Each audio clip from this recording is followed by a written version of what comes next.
श्रीमान् वेङ्कटनाथाय कवितार्किककेसरी वेदान्ताचार्यवर्यो मे सन्निधत्तां सदा हृदि। अथ नवमः सर्गः। अथ भोजपतिर्जगत्पतेः अवतारम् भुवि नारदान्मुनेः श्रुतवानति देवदानवम् व्यथया पीतविशोपमोऽभवत्। निहता पृतुकेन पूतना शकटम् तत्परिवर्तितम् महत् ककुपद्वितयम् निपातितम् प्रहितः क्वापि निपीड्य कालियः। स च गोमुखवर्धनो ददे गमितः क्षोदमरिष्टपर्वतः प्रतितश्च बलः प्रलम्बजित् निधनम् धेनुकदानवो गतः। तव हव्यवहश्च जग्रसे विषदृद्विन्द्यसमो विधारितः इति नाम विजृम्भणे रिपोः अलमेकैकमलङ्क्यतास्तिते। बहुभिः किमिह प्रतर्कितैः बलिनस्त्रोतसि धावतो विदेहे यदतीतमतीतमेव तत् करणीयम् पुनरायति क्षमम् इति विप्रतिसारविह्वलः स्वयमुत्तापितमृत्युचोदितः प्रतिहन्तुमियेष चक्रिणम् शलभोदीप्तमिवाशुषुक्षणिम् दिवसान्तदिवाकरोपमः श्वसितान्दोलितजीवितस्थितिः भयविस्मयरोषकर्बुरः सशिरः कम्पमवर्तयत्क्षणम्। स च दानपतिम् समादिशत् भवतो जीवतु भद्रसौहृदम् अजितेन जिगांसि तस्य मे भज साहाय्यकमात्मरक्षणे। अतिमानुषचेष्टितः स्वयम् मधुजिन्मानुषभूमिकाम् वहन् असुरानभिहन्तुमीहते दमनीयोऽयमरूढयौवनः। अविचारितमाशु गम्यताम् अधिनन्दावसतम् विहारिणौ बलदेव जनार्दनौ बलात् उपनेयौ भवताचलेन वा। सह नन्दमुखैरशङ्कितम् करदानव्यपदेशवञ्चितैः अपरेद्युरिहोपसर्प्यताम् असुरध्वंसकृदक्रजान्वितः इति वाचमुदीर्य दुर्मतिः स्ववदोपात्तकृपानिकोपमाम् सपदि प्रजिगाय केशिनम् मधुजित्पीडनलोभमोहितः। स च वाजिमहासुरश्चरन् अनुबृन्दावनमद्रिसन्निभः समहेशतसम्मुखम् प्रभोः अशनिद्वानभयानकध्वनिः कुलिशोपमदन्तपङ्क्तिकम् कुटिलप्रेक्षितजातविद्युतम् कुरखण्डितभूमिमण्डलम् ज्वलदङ्गस्फुटविस्फुलिङ्गकम् बडबामुकवह्निदारुणम् विपुलावर्तविशेषचित्रितम् धृतसिन्धुतरङ्गताण्डवम् मुखनिष्कासितपेन सम्प्लवम् क्षितिभेदकृतक्षणैकुरैः पटुधीरध्वनिनिर्जिताम्बुदैः विददानमशेषगातिनः शमनस्येव मृदङ्गवादनम्। धृतवालतिधूमसंहितम् चटुलोल्काशतचण्डकेसरम् ग्रसितुम् क्षममम्बुदीक्षणात् अनुकल्पाश्रितकल्पपावकम् गरुडानिलचित्तरम् हसम् गतदूरान्तिकमक्रमैक्रमैः मुहुरुत्प्लुतभिन्नभास्करम् निबिडास्यूतपयोदकेसरम् भ्रमणे कृतसालमण्डलम् क्रमणे दिक्षु विदिक्षु च स्थितम् नटवृत्त वृत्तिमिवाशु नर्तने कलिताकाशमिवाङ्गदूनने मधुजिद्वहन क्षमात्मना धरणिर्भुग्नपनेन भोगिना मुहुरुन्नमितामयत्नतो नमयन्तं निज भारतक्षितिम् अचलक्षितिसन्धिभेदनैः अनिलस्कन्धविभागभञ्जकैः बधिरीकृतनिर्जरश्रुतिम् बहुभिः सम्भ्रमहेषितोर्मिभिः द्विरदायुतसारदुर्दमम् धृतविद्रावितदिङ्मदङ्कजम् असुरादिभिरप्यनास्थितम् सुरसेनापरभागदर्शिनम् प्रतिकायमिवासुरश्रियः प्रथमाकल्पमिवान्तकब्रुवः परिवर्तमिवामरश्रियः प्रतिगस्येव महोत्सवम् नवम् उपमानमिवात्मनः स्वयं प्रतिमानेऽपि समे संवत्सरम् अवलेपमिवात्तविग्रहम् द्विषदुत्पातमिव धृतोदितम् अचमत्कृतपञ्चवक्त्रकम् कृतमन्यैरिह दुष्टसत्त्वकैः अपसर्पितगोकुलम् भयात् अभिलीनस्थलगोपयूतपम् अवमत्यतुरङ्गदानवम् शमयन् गोपगणस्य साध्वसम् प्रजहास हरिः प्रतिद्रवन् प्रसभास्फोटितभावितोद्यमः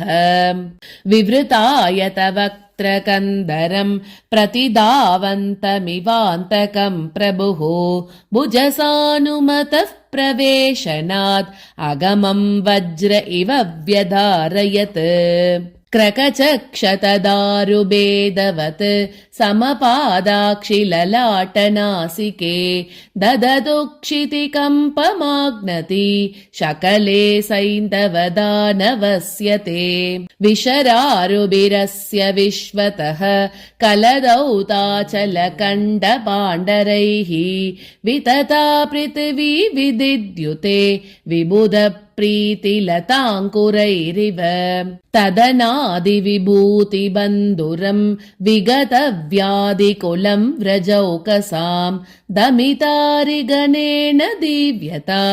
यदुना तेन सनातताम् ययौ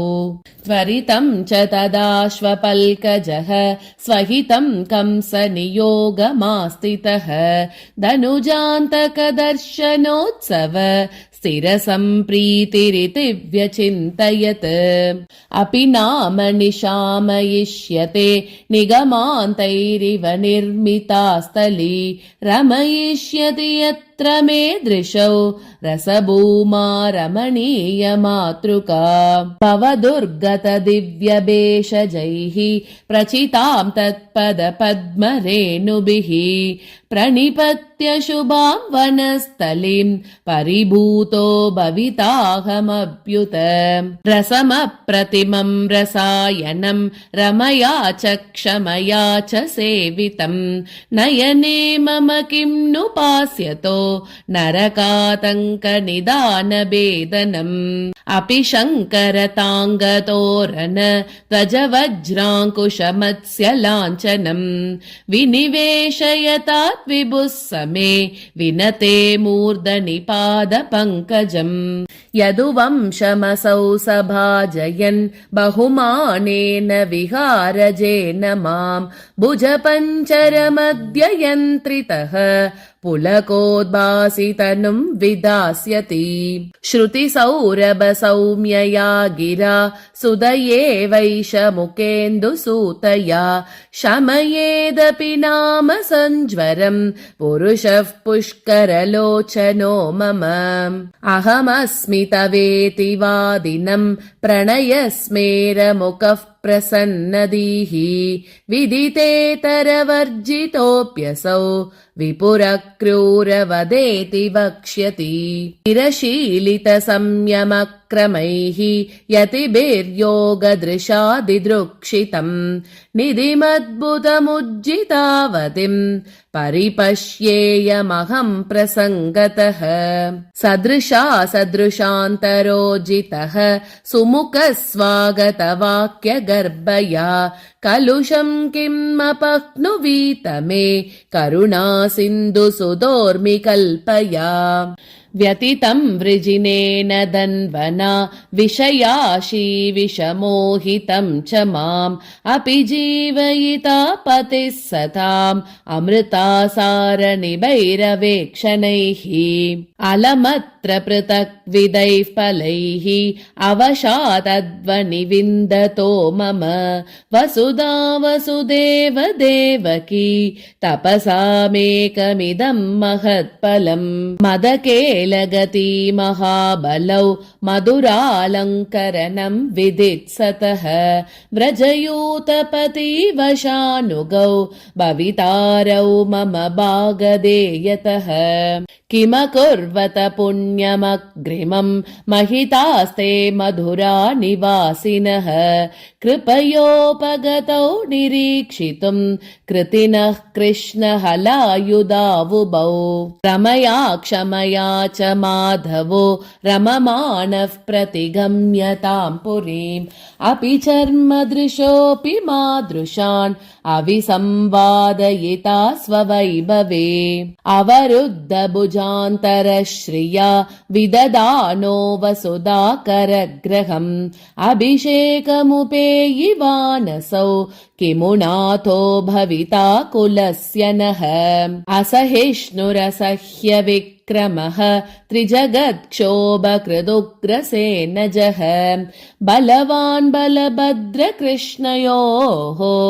हतधीर्हन्त किमाचरिष्यति अकठोरशिरीशकोमलैः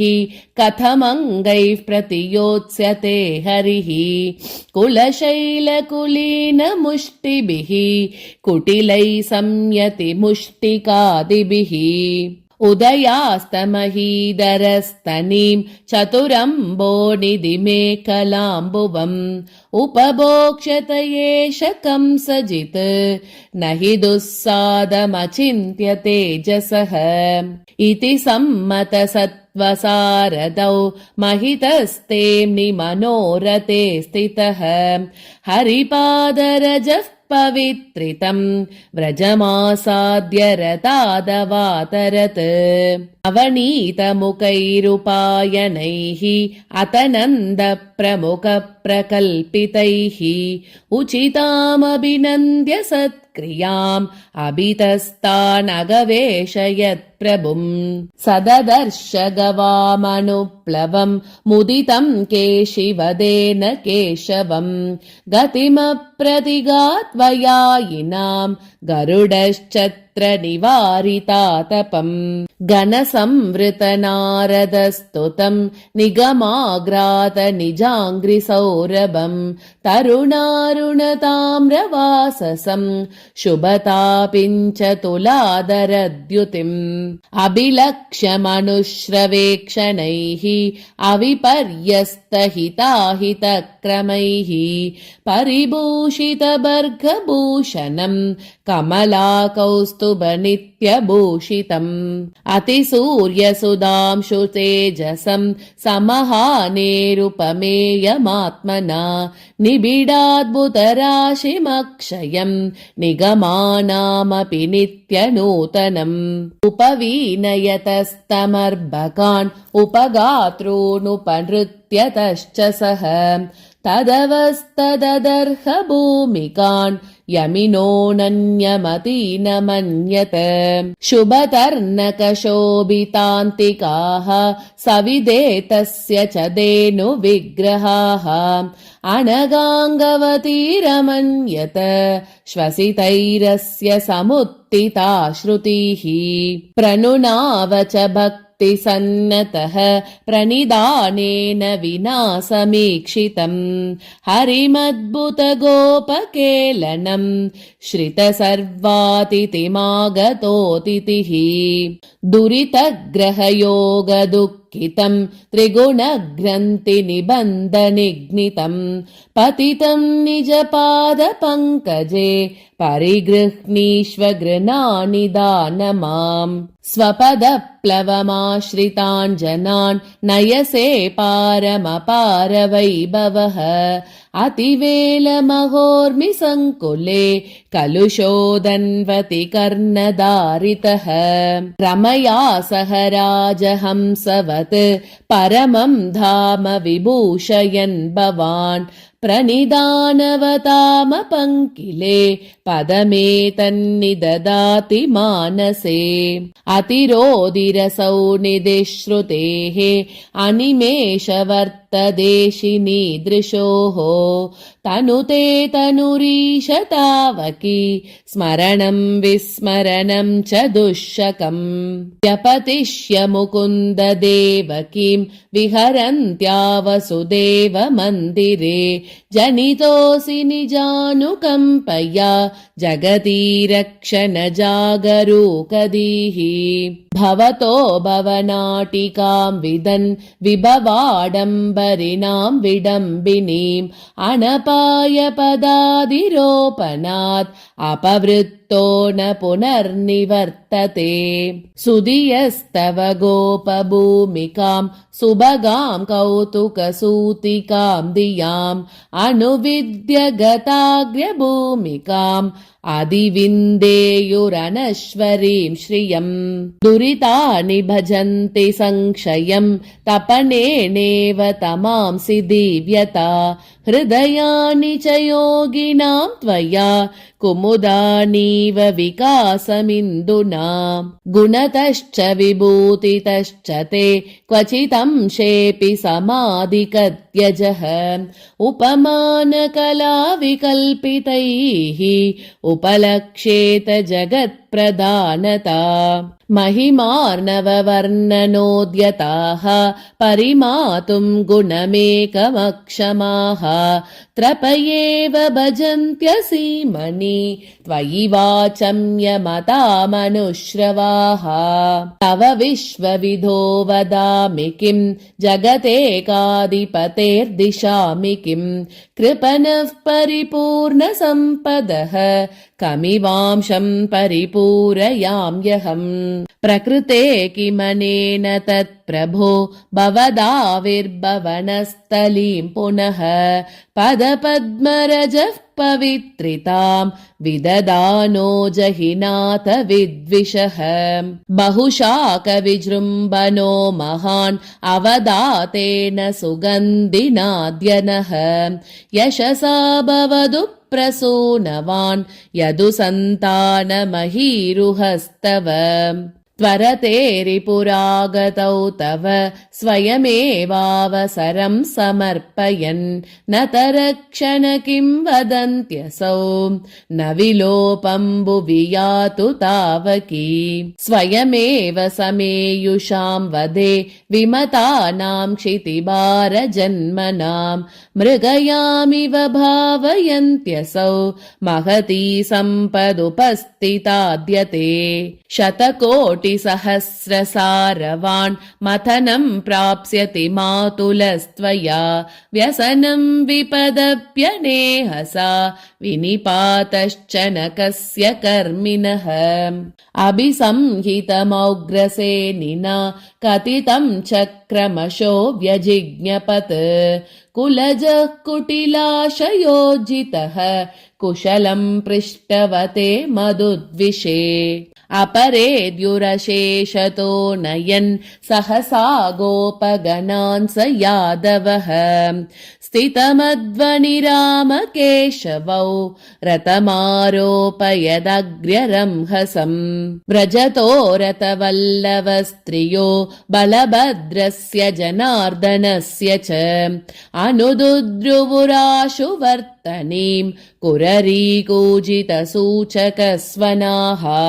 व्यलपण्डिति बाष्पगद्गतं विरहारम्भ विषाद विह्वलाः वलयैः प्रियवर्त पद्मपादिभिः क्षतपुष्पा इव घर्मवीरुदः अपयाति सहाग्रजन्मना सहसानन्दसुतो विहायनः अनुयाम निवारयाम वा कथमस्माभिरुदास्यते मुधा श्रुतिषुज्ज्वलनं वमत्यसौ अदवीयोरतचक्रचित्कृतिः धृतमेत्यपतेम तत्पदे गुरुभर्त्रादिषु मुक्तगौरवाः प्रगुणत्वमिव व्रजस्त्रियः चलसम्बन्धिनि नन्दनन्दने मुदिरध्वनितां विजानते शिखिनस्तत्र तनेमि निस्वने अयमुद्धृत गोकुले क्षणः कथमक्रूर इति प्रजल्प्यते अथवा भुवनेषु दारुणाः प्रतिताः पुण्यजना निशाचराः बडिशामिषवत् प्रयुक्तया रिपुरक्रूरसमाख्ययान्वितः विभवं हरति व्रजौकसां किमिहोचेत वदेम कस्य वा अवतारवराहरूपिणा हरिणा भूमिरुदञ्चितो ददेहे विरहव्यसनोदतेरितः कैवोदञ्चयितुं क्षमेतनः चिरसङ्कटितोऽपि न क्षणात् अनुरागो बलभद्रकृष्णयोः अपयातमहानदीद्वयः भविताशो न इवैष निष्फलः अविकल्पितबाल्ययौवनः प्रणयोऽस्मासु बलानुजन्मनः विधिना विषमप्रवाहिना सिकता सेतुरिवैष भिद्यते अमुना शशिनेव कल्पित चिरमस्मासु शरन्नदीष्विव प्रणयः प्रतिभास जीवितः प्रतिमा चन्द्र इव प्रलीयते अहमस्मि तव त्वमेव वा मम दृष्टिस्त्वमिति प्रलोभयन् विजहाति स एव वल्लवीः अलमेतावततः परेण किम् अयमेवमशुल्कदासिकाः स्वपदोपग्नलता स्वयं प्रभुः बहुमत्यजगाति निःस्पृहः कथमालेख्य गता इवाद्यनः निरपेक्ष इवैष नीलया रसिकः पालिकया सरादया पृथगत्र किमेतदुच्यते कुहकः कश्चिदसौ कुलस्य नः मृतस्य विषस्य च स्वयं प्रभवस्थानमभूत्पयोनिधिः नियतं तदनेन दर्शितं निजसंयोगवियोगदायिनाम् मुखचन्द्रिकया मुखानि नः कुमुदानीव विकासमानयन् कितवो यदुवाच सत्यवत् क्व गतं तत्क्व च तेन गम्यते यमुना पुलिनेषु दीव्यत यदुतानेन वशीकृता वयं विफलप्रणयप्रदायिना विधिना हन्त विलोभितास्ततः विजहाति स एष गोकुलं मथुरामाद्रियते मनोरमां भवितव्यतया शुभाशुभे तदिहैवं परिवर्तितास्पदे सहजं हरता महानिधिं विवशानामिव वैरिनेव नः विहितः सुकृतेन कीदृशा मथुरायोषिदनुग्रहो महान् सह पांसु विहार संवृतं जगता स्नेहमनङ्गवर्धितम् अपि नागरयौवतं क्षणाद् अमुना हन्त विलोभयिष्यते नटवत् परिगृह्य मायया नत चिन्तामणिरेशनस्त्यजन् अनुरूपतमा स्वपि ध्रुवं नगरस्त्रीषु न सङ्गमेष्यति निजवंशनिनादतोऽपि यत् स्वदते श्रोत्ररसायनं वचः निदधीत नृशंसदीरसौ पुरयोषित्स्वपि वागुरामिमाम् इह तावदुपेक्षिता वयं वशिनालेख्यपराङ्गना इव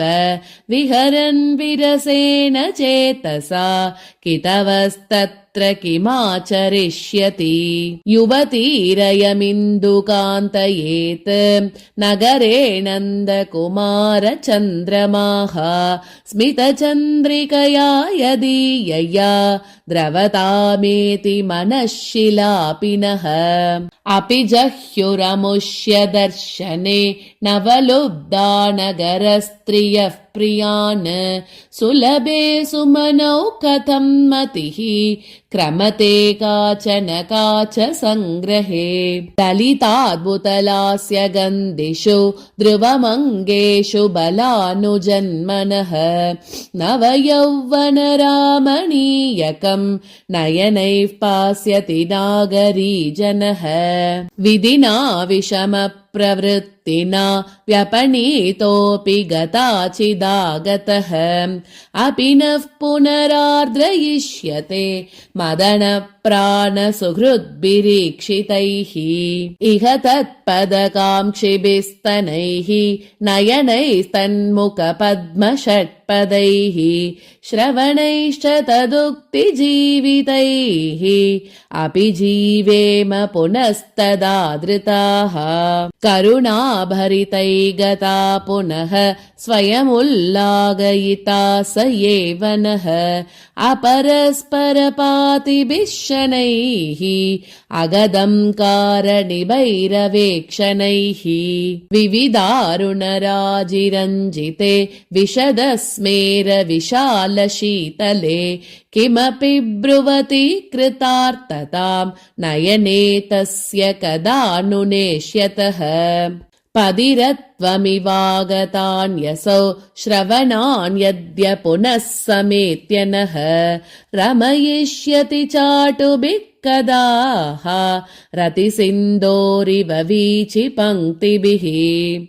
मदयन् हृदयानि विभ्रमैः अविसंवादमिवाचरन् दृशा अविभागमिवावहन् गुणैः अपि नः प्रत्यवपत्स्यते पुनः परिवर्तयिता जगत्त्रयीम् अपरावृत्तिरनेह सक्रमः यदधीतमतीतमेव तत् पुनरेष्यत्यपि पुष्करे क्षणः अथवा पुरसुन्दरी जनैः सुभगं पावुकसौम्यवृत्तिभिः अवशादवरुद्धचेतसः कृतिनः कैव कथाव्रजागमे मधुरापुरमत्तकाशिनी मधुरालापविलोभिताशयः पुनरेष्यति नन्दनन्दनः किमिवास्मासु विचिन्त्य कारणम्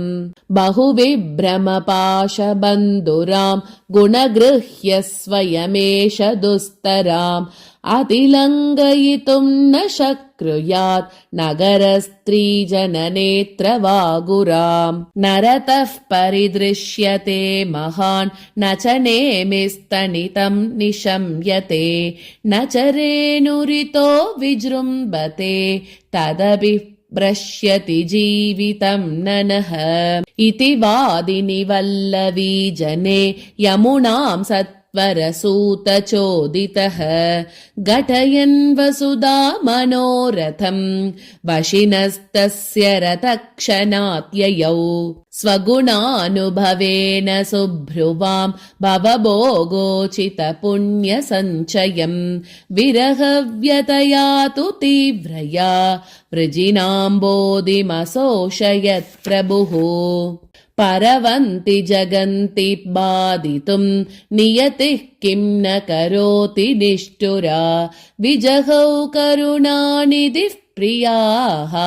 विरहे तस्य च ताभिरास्यत विनिवेश्य रथे सितासितौ वसुदेवस्य सुतौ स यादवः मणिभङ्गरुचं महापगाम् दिवमुष्णांशुरिव व्यगाहत अगमर्शनलीनकिल्विषः सलिले मग्नतनुर्ददर्शतौ भुजगेन्द्रभुजङ्गशायिनौ पुरुषौ किञ्चिदिवाण्यलक्षणौ उपसृत्य च तीरमादरात् तदवस्तौ निरवर्णयत्रथे स्मयमानदृशोस्तयोरसौ निभृतस्वानुभवं न्यविविदत् प्रणिदानबहिर्विलोचनैः प्रतिलब्धानुभवः प्रसादयन् अनिनीशततावुभौ तदा पुरमारब्धशरासनोत्सवाम् गजसिंहगती ततश्च तौ गिरितुङ्गेन रतेन ते रतुः गगनद्रवसन्निभां नदीम् अपुनः प्राप्तिपयादिवाकुलाम् अत वियति समेतैः सिद्धगन्धर्वमुख्यैः भुवि च भुवन गोप संस्तुतो गोपवृद्धैः ललितगतिविहारो रामचन्द्रेण सार्धम् रणपरिणतिकाङ्क्षी राजधानीम् जगाहे इति कवितार्किकसिंहस्य सर्वतन्त्रस्वतन्त्रस्य श्रीमद्वेङ्कटनाथस्य वेदान्ताचार्यस्य कृतिषु यादवाभ्युदये महाकाव्ये मधुराप्रत्यागमनम् नाम नवमः सर्गः। कवितार्किकसिंहाय कल्याणगुणशालिने श्रीमते वेङ्कटेशाय वेदान्तगुरवे नमः। श्रीमते निगमान्तमहादेशिकाय नमः।